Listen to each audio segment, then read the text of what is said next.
good guys, why then do you and Hillary want to control and restrict and limit gun manufacturers, gun owners, and the responsible use of guns and ammunition to the rest of us, the good guys, instead of holding the bad guys accountable for their actions? And Mr. President, if I may, I'd like to use Chicago, your hometown, a city that has some of the strictest gun laws in the nation, a city that for decades and still is under Democratic control, a city that has an outrageous and even embarrassing murder rate as my first example. Why can't we round up these thugs, these drug dealers and gang members, and hold them accountable for their actions, or allow the good people in Chicago access to firearms to protect themselves? Good.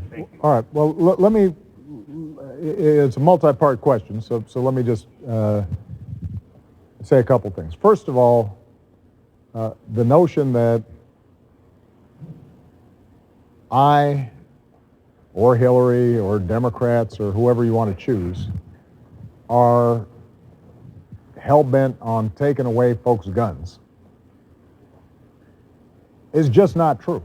And I don't care how many times the NRA says it. I'm about to leave office. There have been more guns sold since I've been president than just about any time in U.S. history. There are enough guns for every man, woman, and child in this country. And at no point have I ever proposed confiscating guns from responsible gun owners. So it's just not true. What I have said is precisely what you suggested, which is, why don't we treat this like every other thing that we use?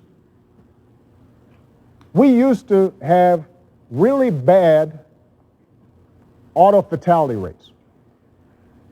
The auto fatality rate has actually dropped precipitously, drastically, since I was a kid. Why is that? We decided we had seatbelt laws. We decided to have manufacturers put airbags in place. We decided to crack down on drunk driving and texting. We decided to redesign roads so that they were less likely to have a car bank. We studied what is causing these fatalities using science and data and evidence, and then we slowly treated it like the public health problem it was, and it got reduced.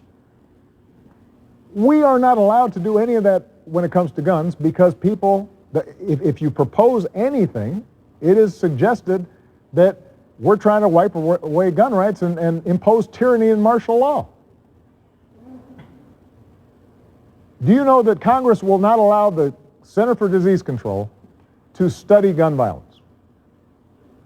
They're not allowed to study it because the notion is that by studying it the same way we do with traffic accidents, somehow that's going to lead to everybody's guns being confiscated. When we talked about background checks, if you buy a car, if you want to get a license, first of all, you got to get a license. You have to take a test. People have to know that you know how to drive. You don't have to do any of that with respect to buying a gun. And when we talked about doing effective background checks, it was resisted because the notion was we were going to take your guns away. I just came from a meeting today in the Situation Room in which I've got people who we know have been on ISIL websites, living here in the United States, U.S. citizens, and we're allowed to put them on the no-fly list when it comes to airlines, but because of the National Rifle Association, I cannot prohibit those people from buying a gun.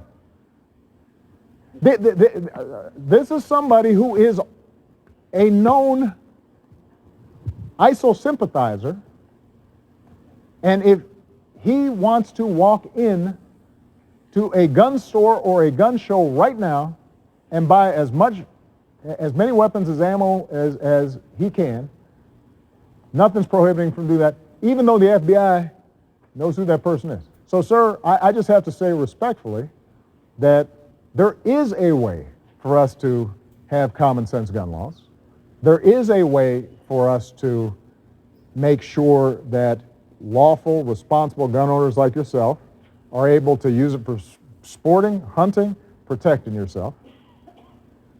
But the only way we're going to do that is if we don't have a situation in which anything that is proposed is viewed as some tyrannical destruction of the Second Amendment.